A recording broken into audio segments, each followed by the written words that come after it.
What keeps you up at night? A bad day at work, or maybe a mistake from your past that you just can't shake? Let me know down in the comments. We all have something, but for Warren G. Harding, the President of the United States, the thing that kept him awake was a simple shoebox. The person who held his most dangerous secrets wasn't a foreign spy, it was his secret lover, Carrie Fulton Phillips. Armed with thousands of graphic love letters, Carrie weaponized his lust into a ruthless extortion scheme, holding the Republican Party by the throat and ransoming the presidency of the United States. If you enjoy uncovering these dark, hidden corners of history, please take a quick second to hit that like button and subscribe to the channel. It really helps us out.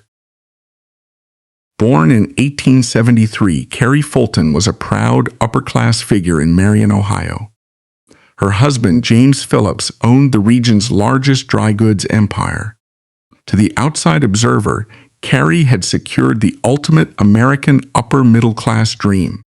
Naturally, the Phillips family gravitated towards the only other couple in Marion who matched their ambition and social velocity, Warren G. Harding, the charismatic, silver-tongued publisher of the Marion Star, and his formidable, fiercely ambitious wife, Florence. The two couples quickly became the undisputed social axis of the town. They were inseparable. They hosted lavish dinners, attended local galas, and even embarked on extended holidays together across the capitals of Europe. Warren Harding was a man who thrived on public adoration, a classic political booster who loved the sound of his own voice and the warmth of a crowded room. His wife, Florence, whom he somewhat mockingly but affectionately called the Duchess, was the strategic brains behind his operation. But Florence was also chronically ill, suffering from severe kidney ailments, and possessed a rigid, unforgiving temperament that left her husband emotionally and physically starved. Carrie Phillips, by contrast, was vibrant, culturally sophisticated, and deeply passionate. Beneath the polished surface of Sunday picnics and transatlantic ocean liners, an invisible, dangerous current was beginning to pull the two families into a collision course. But before a fire can ignite, there must be a spark. And before a human being turns into a ruthless extortionist, there is almost always a profound, unhealable wound. Every tragic figure in history harbors a fatal weakness, a specific, devastating psychological fracture from which all their subsequent actions bleed. For Carrie Phillips, this hamartia was an overwhelming, suffocating need for absolute control, born from an uncontrollable, catastrophic loss. In the late 1890s, Carrie and James welcomed two children, a daughter, Isabel, in 1897, and a son, James Jr. In 1899, Carrie was a devoted mother, and the arrival of an heir seemed to cement the Phillips family's flawless portrait. But the brutal reality of turn-of-the-century medicine was waiting in the shadows. In 1901, their toddler son died suddenly. Their immense wealth could not save him. James retreated into his ledger books, leaving Carrie trapped in an agonizing emotional void. It was in this dark, desperate vacuum, this cavernous void of affection and control, that Warren G. Harding stepped in. Harding, trapped in his own emotionally barren, politically calculated marriage with the ailing Florence, saw in Carrie something intoxicating. He saw a brilliant, beautiful woman in desperate need of salvation. He began visiting the Phillips home to offer his condolences. What started as the sympathetic ear of a family friend slowly, inevitably, morphed into something deeply inappropriate. He provided the emotional warmth that James Phillips could not. He made Carrie feel seen, not just as a grieving mother or a society wife, but as a desirable, powerful woman. By the summer of 1905, the emotional entanglement crossed the point of no return.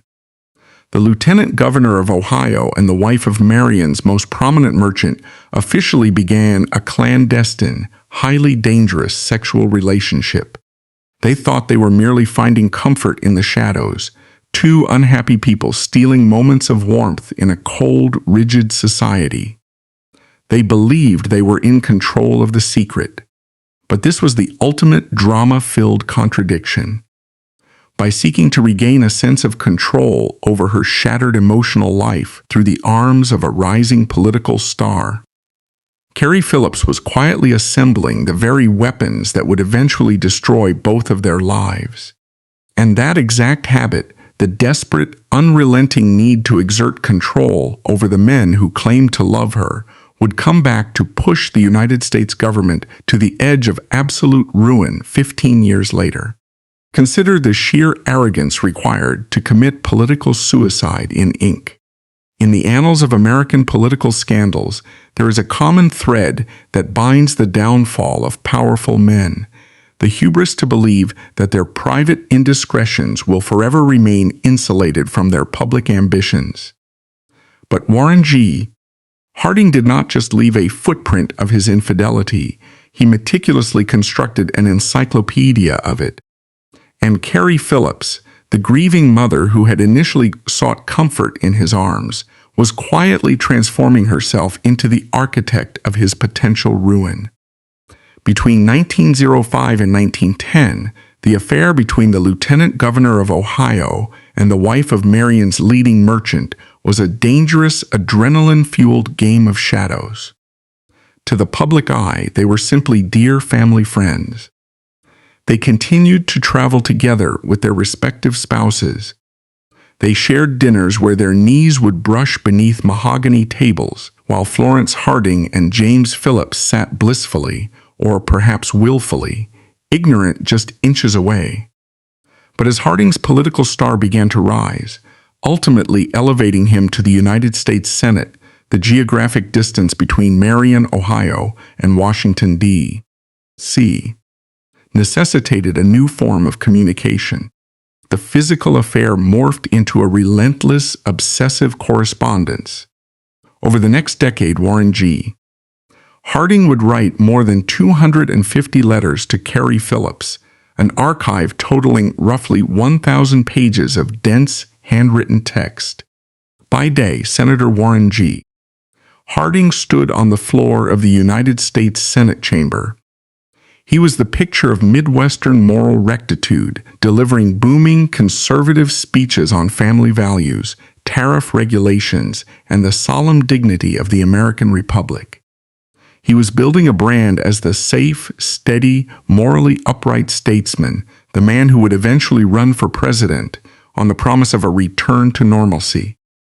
By night, however, this same man sat at his desk, pulled out the heavy, cream-colored official stationery embossed with the seal of the United States Senate, and penned letters of such astonishingly graphic, explicit sexual detail that historians would later categorize them as highly compromising, explicit correspondence. He did not use metaphor.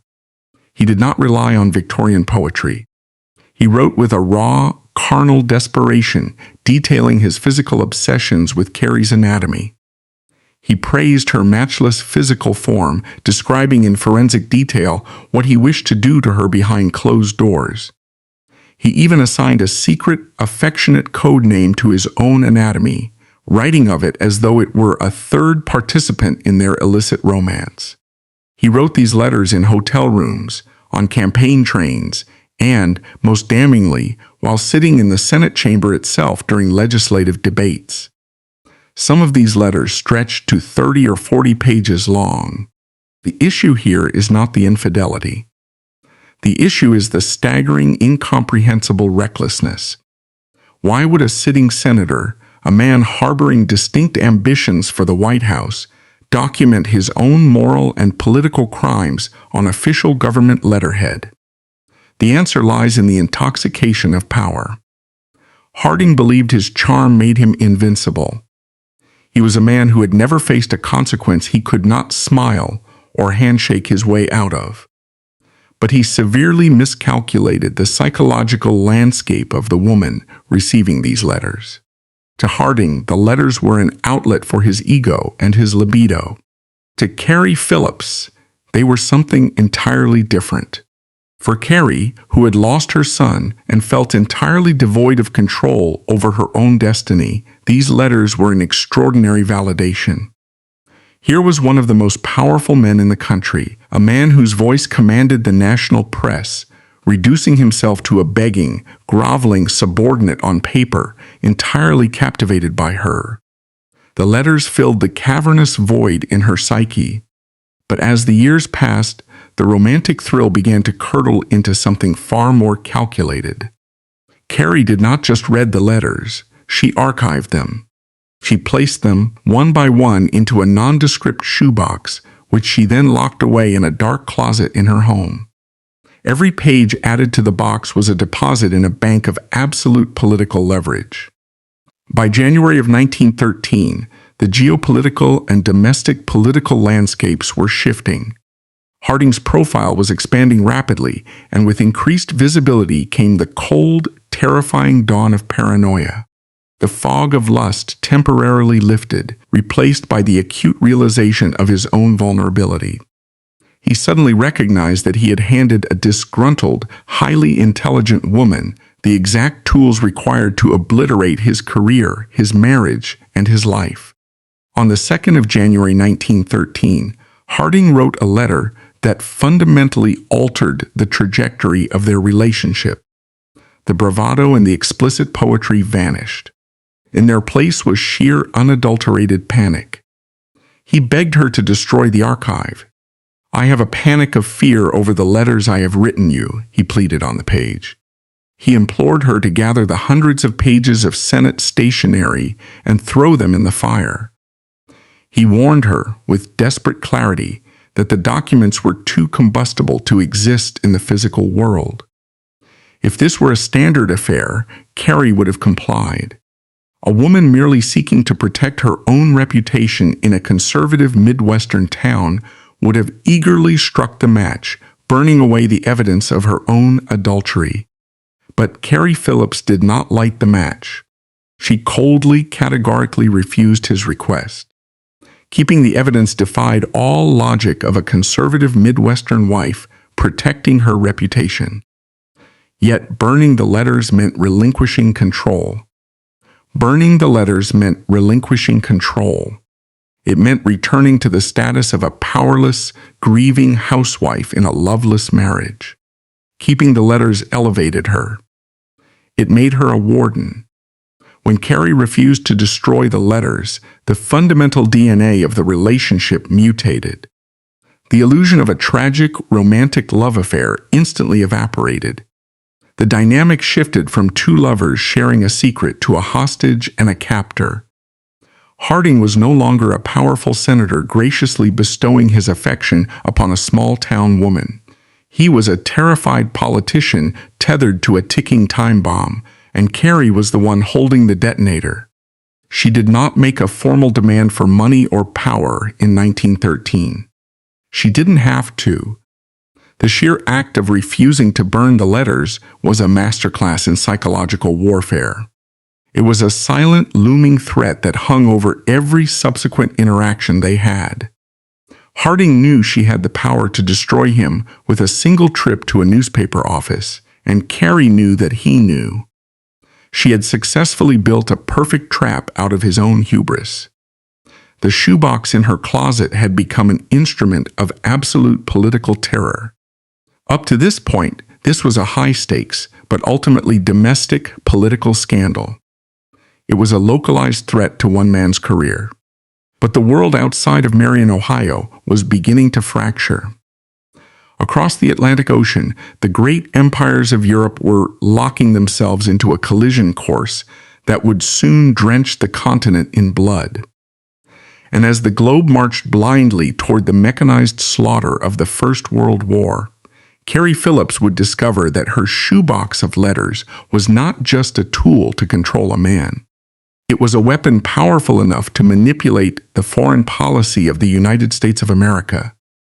And this is where things really get dirty. By 1911, the claustrophobic respectability of Marion had become a prison for her restless intellect. Taking her teenage daughter Isabel, Carrie relocated to Berlin. Her husband, James, remained married to his department store ledgers. Her lover, Warren G. Harding, was entirely consumed by his ascent through the cutthroat ranks of Ohio Republican politics. Carrie, feeling increasingly marginalized in a world run by men she knew she could outsmart, sought an escape. She found it in the rigid, hyper-militarized splendor of the German Empire. Taking her teenage daughter, Isabel, Carrie relocated to Berlin for what was ostensibly an extended cultural and educational sojourn. But what happened in Germany was not merely a holiday. It was a profound psychological awakening. The broad, sweeping avenues of Berlin echoed with the rhythmic marching of Prussian soldiers. It was a society built entirely on absolute order and the projection of unquestionable strength. For a woman whose entire emotional life had been defined by a chaotic, uncontrollable tragedy, the death of her infant son, the rigid predictability and muscular authority of Kaiser Wilhelm's Germany was an intoxicating narcotic. It appealed directly to her hamartia, her desperate, insatiable need for control. She immersed herself entirely in German culture.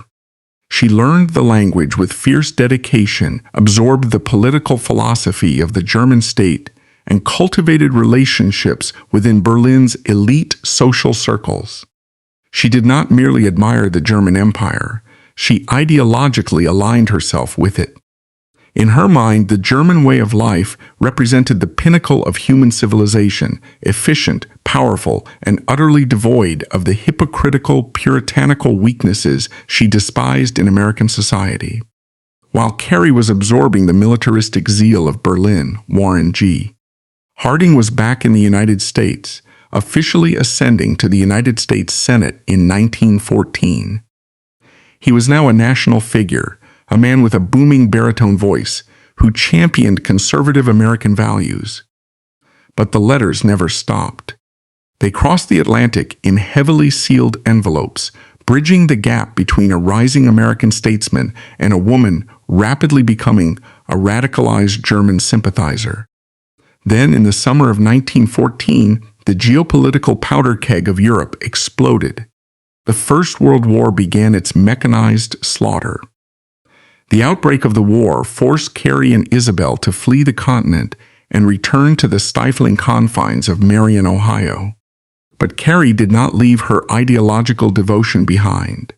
As the war raged on and American public opinion slowly, inexorably began to turn against Germany, fueled by the sinking of the Lusitania and reports of German atrocities in Belgium, Carrie Phillips became one of the most vocal, uncompromising, and aggressive pro-German advocates in the American Midwest.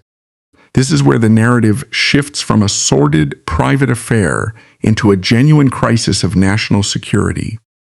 By 1917, the United States could no longer remain neutral.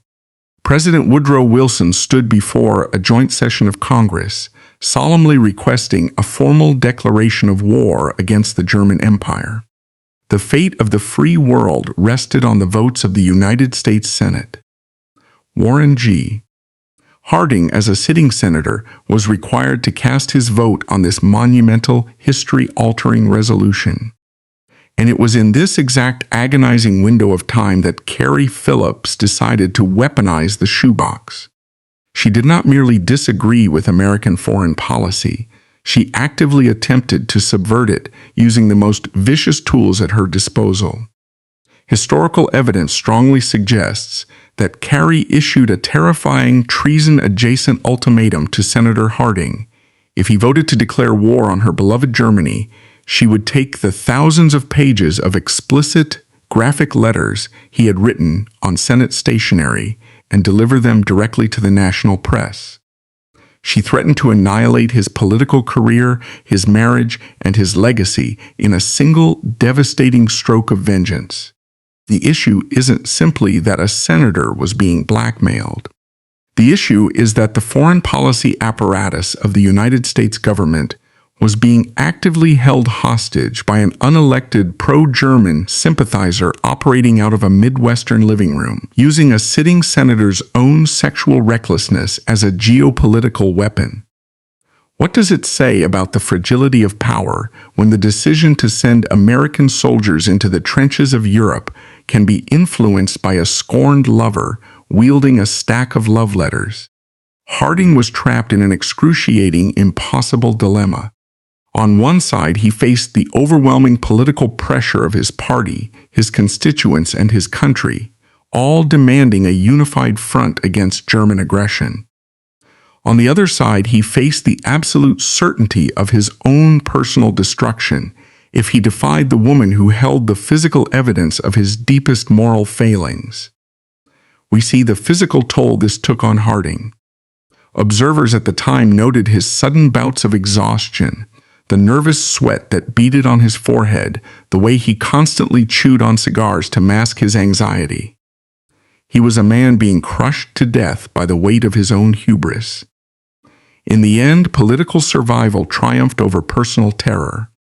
Harding voted in favor of the declaration of war against Germany. Carrie Phillips was incandescent with rage. The fact that Harding had defied her ultimatum was a direct challenge to her control. The letters had failed to dictate the actions of the United States Senate, but they remained a lethal weapon, and Carrie was merely waiting for the optimal moment to pull the trigger. But Carrie's aggressive, public pro-German stance, combined with her frequent secretive train rides from Ohio to Washington, D.C., to meet with a high-ranking politician, did not go unnoticed by the federal government. This brings us to one of the most astonishing and heavily suppressed treats of this historical saga.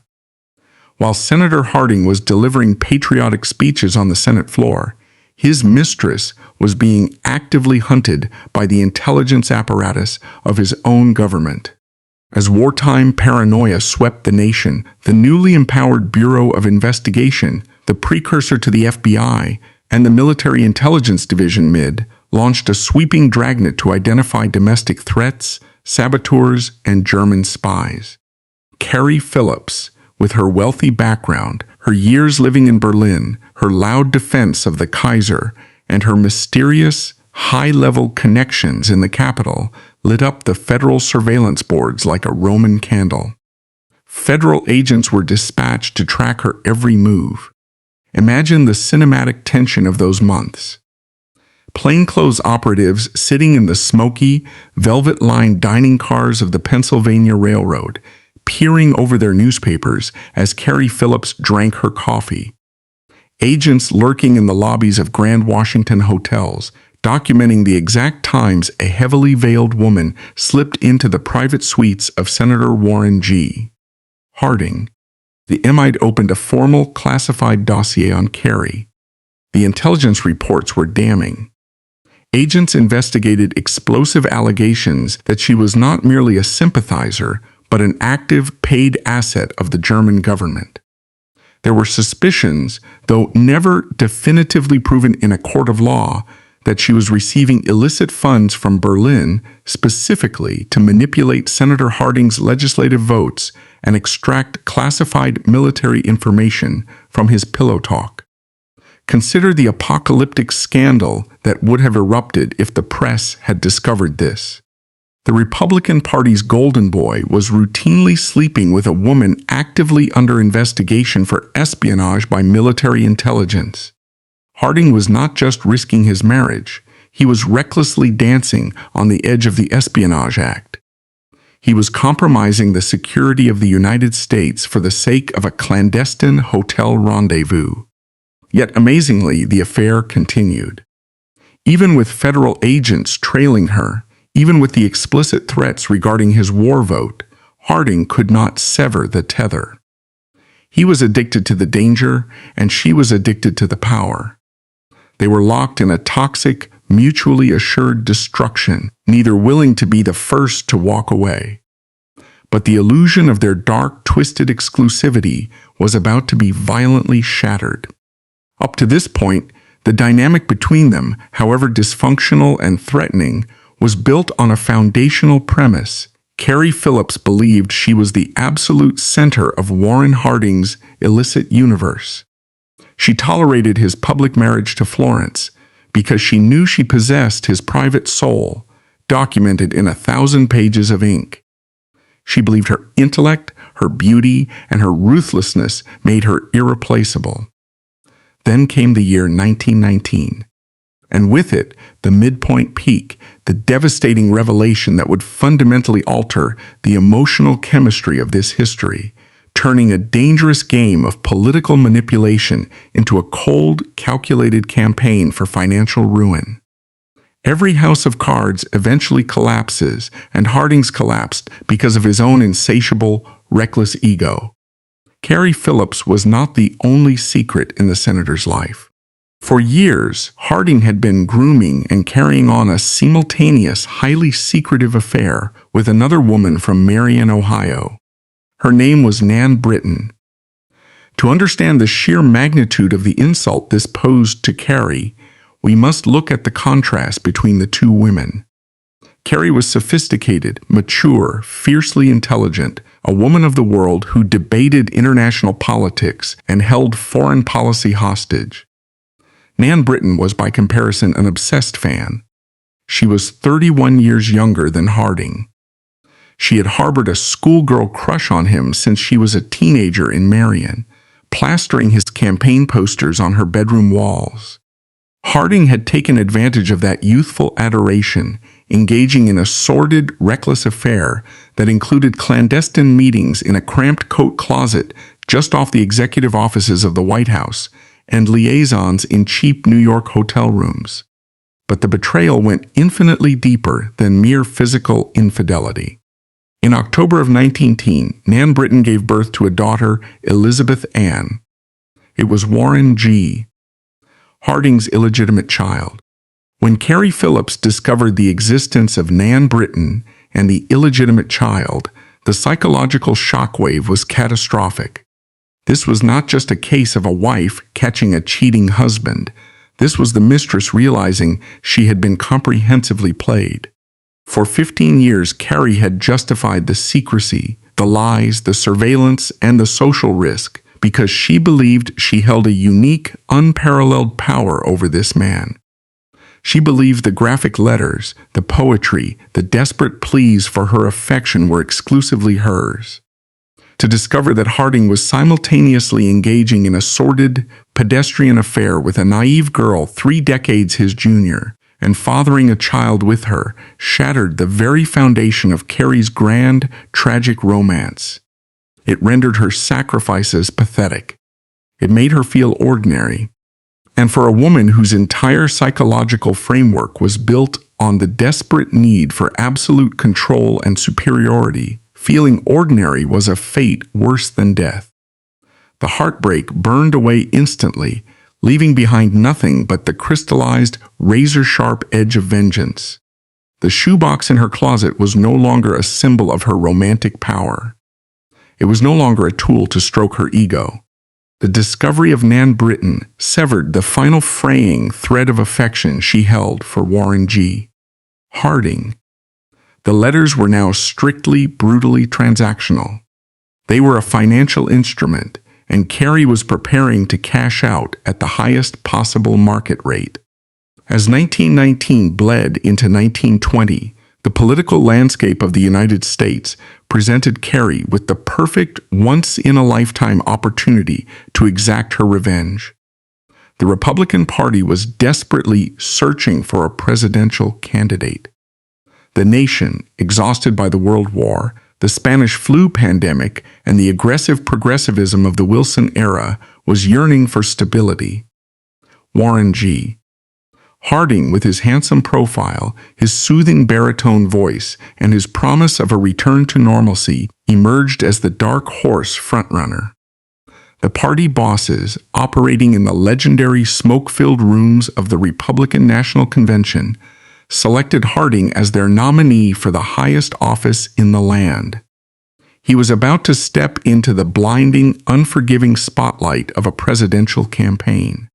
Carrie Phillips watched this unfold with the terrifying patience of a sniper waiting for the target to walk into the crosshairs. She knew that a presidential campaign requires the absolute illusion of moral perfection. She knew that the Republican Party was staking its entire political future on the image of Harding as a devoted husband, a pious Midwesterner, and a steady hand. And she knew, with absolute, terrifying certainty, that she held the matches that could burn the entire Republican establishment to the ground. She did not weep over Nan Britton. She did not write angry, emotional letters to Harding demanding an explanation. She sat in her home in Marion, Ohio, pulled the shoebox from the closet, and began to calculate the exact dollar amount that a United States presidential election was worth. The stage was set for the summer of 1920. The federal government had failed to stop her. The senator's own hubris had armed her, and the betrayal of another woman had stripped her of all mercy. Carrie Phillips was about to deliver an ultimatum that would force the architects of American political power to their knees, initiating the most grotesque, unprecedented, and ruthlessly successful political extortion scheme in the history of the American Republic. The private war of a grieving mother was about to become the nightmare of the United States government. The blistering heat of June 1920 settled over Chicago, suffocating the delegates at the Republican National Convention. Inside the legendary, cigar-smoke-filled rooms of the Blackstone Hotel, the political bosses of the Republican Party were desperately trying to break a deadlocked convention. They were not looking for a visionary or a statesman. They were looking for a pliable, handsome, uncontroversial figurehead who could unite a fractured nation. At 2 o'clock in the morning, they summoned Warren G. Harding. They asked him one chillingly specific question. Was there any dark secret in his past, any hidden scandal that could embarrass the Republican Party or disqualify him from the presidency of the United States? Harding requested 10 minutes alone to think. We can only imagine the sheer, suffocating terror that must have gripped him in that solitary room. He knew with absolute certainty that a woman sitting in his hometown possessed 1,000 pages of highly combustible, sexually explicit letters written on government stationery, and that she had already threatened him over national security votes. Furthermore, he knew he was secretly paying child support to a completely different, much younger woman. Yet, after 10 minutes, Harding emerged from the room, looked the architects of the Republican Party in the eye, and lied. He told them his past was entirely clean. The party machinery roared to life. Warren G. Harding was nominated as the Republican candidate for the presidency of the United States. The strategy devised by the Republican National Committee was brilliantly simple. It was called the Front Porch Campaign. Instead of having Harding travel the country, risking unscripted gaffes, the party would bring the country to Harding. Hundreds of thousands of voters, reporters, marching bands, and political dignitaries were scheduled to descend upon Marion, Ohio, gathering on the meticulously manicured lawn of Harding's Victorian home to hear him deliver carefully rehearsed speeches about returning America to a state of moral decency and normalcy.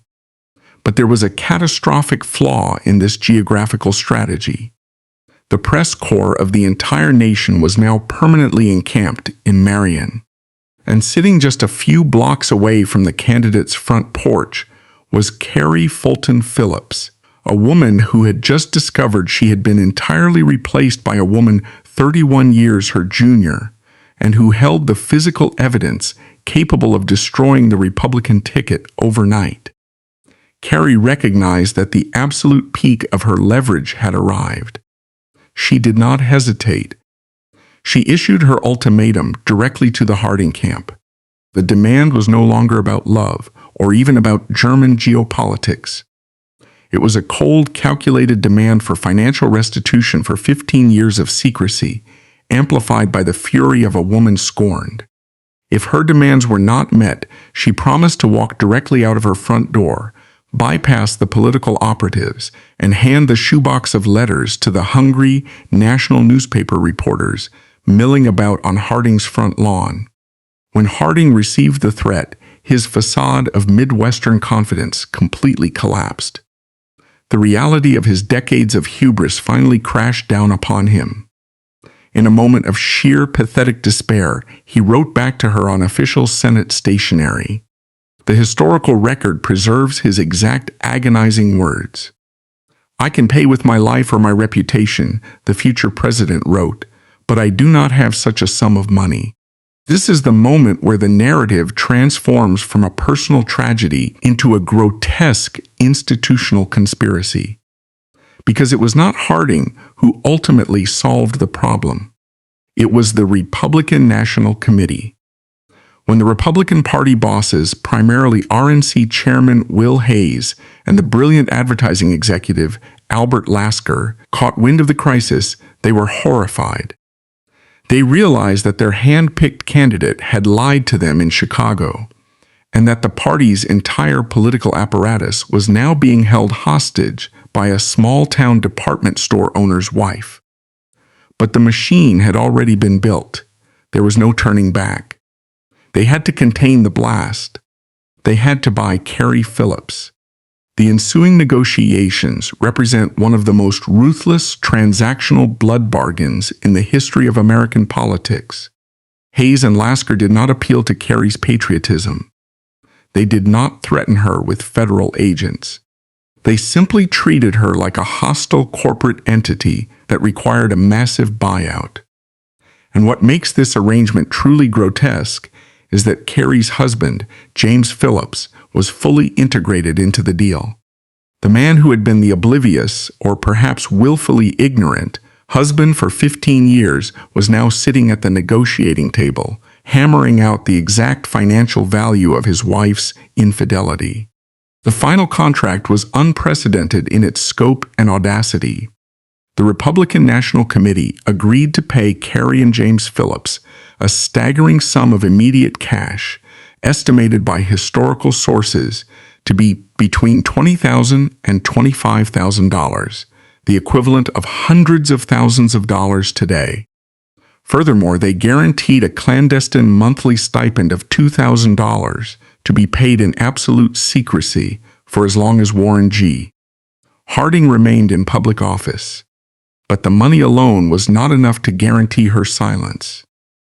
Will Hayes and the RNC operatives understood a fundamental truth about human nature and the press. As long as Carrie Phillips remained in the United States, she was a liability. A single moment of drunken anger, a single slip of the tongue to a local reporter, and the campaign would be over. They needed to physically remove her from the continent. They devised the ultimate condition for the hush money payout, a forced, heavily monitored, but luxurious exile. The Republican Party agreed to finance an all-expenses-paid, years-long tour of Asia for Carrie and James Phillips, ensuring they would leave the country immediately and not return until long after the election was decided and Harding was safely installed in the White House. The specific geography of this exile reveals the systemic intelligence of the political operatives who orchestrated it. They bypassed the lively salons of Paris or London, where Western journalists gathered. They routed the Phillips family to Japan, China, and, most crucially, the Korean Peninsula.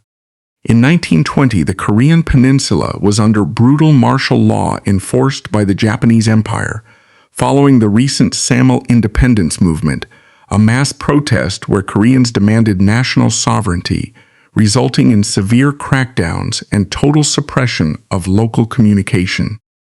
Every telegraph line was strictly censored by the occupying military.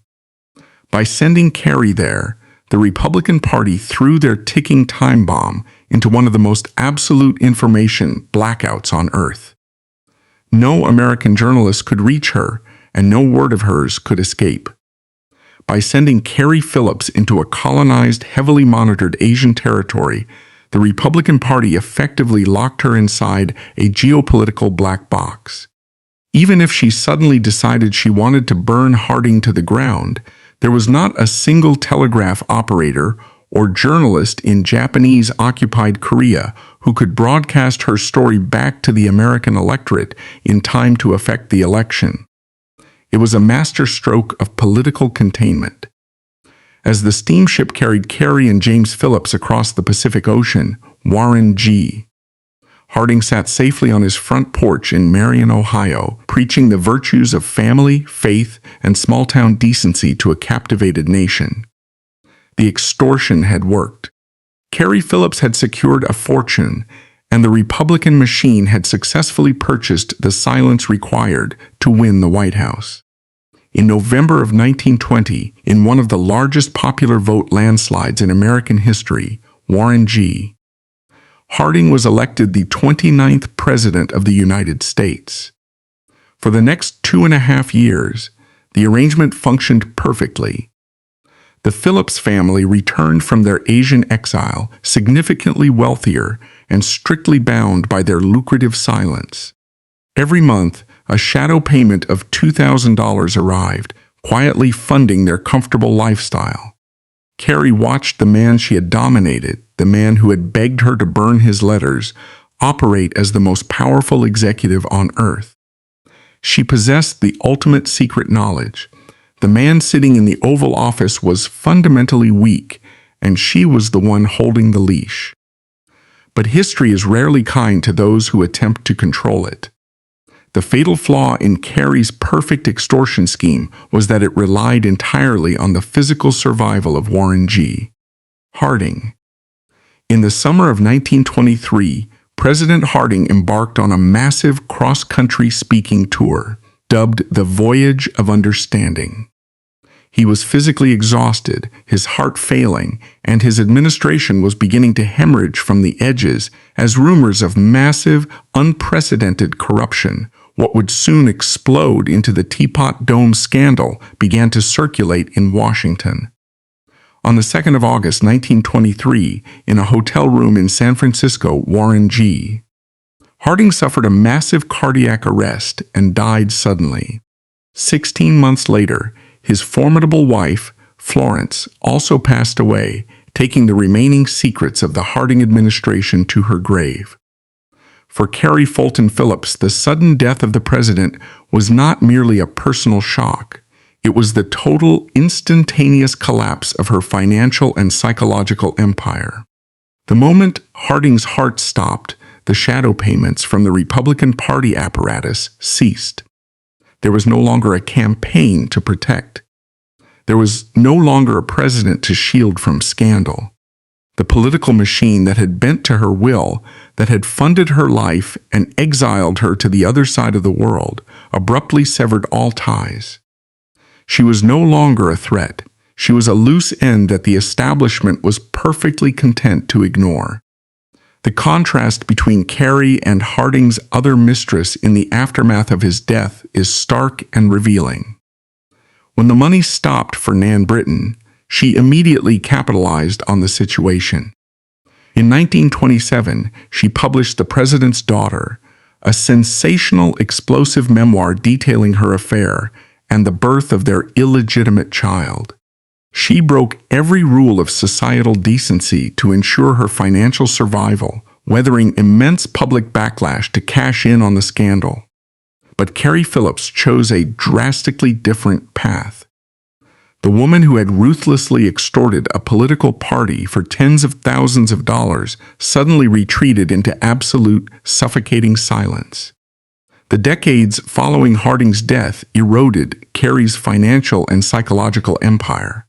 Her wealth evaporated during the Great Depression, and without the monthly shadow payments, she slid into desperate poverty. She became a recluse in her decaying Marion home, reliant on meager state welfare. She possessed every financial incentive to monetize her past, knowing publishers would pay an astronomical fortune for her exclusive story. Yet she never sold a single page. In the darkest days of her life, she kept the battered shoebox hidden. Selling the letters meant admitting she was just an impoverished widow. As long as she held the shoebox, she remained the woman who owned a president.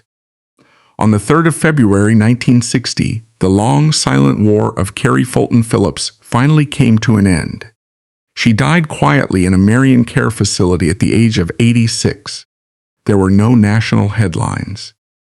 There were no state funerals. She was buried in the Marion Cemetery, laid to rest beside her husband James, and, most poignantly, next to the small grave of James Jr. The infant son whose tragic death in 1901 had first cracked her psyche and set this entire catastrophic chain of events into motion. When she died, she took the secret of the shoebox to the grave. It seemed that the Republican Party's investment had finally, permanently paid off.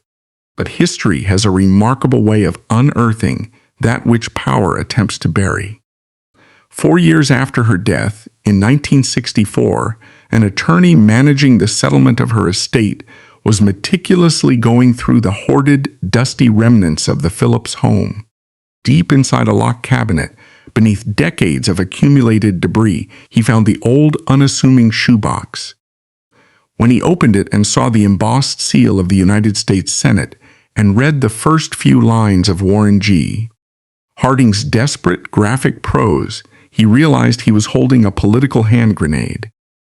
The discovery sent shockwaves through the surviving Harding family and the historical establishment. A vicious, unprecedented legal battle erupted. The heirs of Warren G. Harding, terrified of the catastrophic damage these letters would inflict upon the late president's already tarnished legacy, filed immediate injunctions to seize and destroy the documents. They argued the letters were private property and publishing them would be an act of historical vandalism. Carrie's heirs fought back. The American legal system, caught in the middle of this historical nightmare, brokered a profound compromise. To prevent the destruction of the historical record, but to protect the families from immediate, scandalous ruin, the courts ordered the entire archive to be sealed. The 1,000 pages of evidence were placed in the vaults of the Library of Congress, locked away from the eyes of historians, journalists, and the American public. They were sealed for 50 years. It was not until the summer of 2014, nearly a century, after Carrie Phillips first issued her ultimatum, that the vaults were finally opened, the letters were digitized, and the full, unvarnished truth of the extortion was revealed to the world. The ghosts were finally allowed to speak. As we look back at the sprawling, destructive arc of her life, it is tempting to cast Carrie Fulton Phillips simply as a villain, a cold, calculating extortionist who held a nation hostage for her own financial and emotional gratification. But to do so is to fundamentally misunderstand the architecture of history and the mechanics of human desperation. Carrie Phillips is the product of an era where women of immense, formidable intellect were structurally barred from traditional avenues of power. She was a woman who possessed the strategic mind of a general and the political acumen of a cabinet secretary, yet society dictated her only acceptable role was to manage a household and mourn in silence. Denied a legitimate seat at the table of power, she was forced to carve her own path through the shadows, wielding the only leverage the era allowed her, a man's reckless, uncontrollable desire. Her legacy is a moral debt, a stark, unforgiving reminder that the grand facades of political institutions are only as strong as the hidden human vulnerabilities of the men who run them. She exposed the terrifying reality that the machinery of a superpower can be completely derailed by the intimate grief and vengeance of a single, marginalized individual. If it weren't for the catastrophic loss of her son, the emotional abandonment by her husband, and a rising politician's arrogant belief in his own invincibility, the history of the American presidency in the early 20th century might have been radically different. Carrie Fulton Phillips did not break the system. She merely weaponized its existing hypocrisy. She remains one of history's most terrifying masterminds, a woman who proved that you do not need an army, a title, or a fortune to conquer Washington. Sometimes all you need is a shoebox, a broken heart, and a complete lack of mercy.